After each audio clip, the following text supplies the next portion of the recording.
Mən bilmirəm, istəyirəm ki, siz mənə deyəsiniz, bu bucağa aid bir düstur varmı? Varsa, mən bilmirəm, məni xəbərdar edin.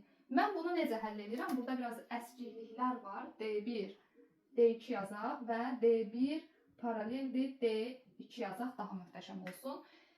X-i soruşur. Nə edirəm? Bu xətti uzadıram. Və istəyirsiniz bunları da uzadın ki, daha rahat olsun.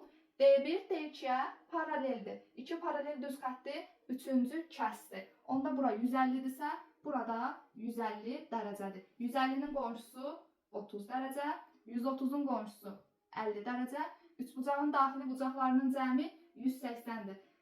Həqiqətən 180-dir, niyə 170 deyil məsələn, niyə 200 deyil? Bunu da bir fikirləşin görək niyə elədir. 30 üstə gəlinsin 50-ni. Çıxdım, elədi 100 dərəcə. Mənim şəklimdə oxşamır, oxşamasın nəyimə lazımdır? Cavab 100-dür. İzləmədə qal.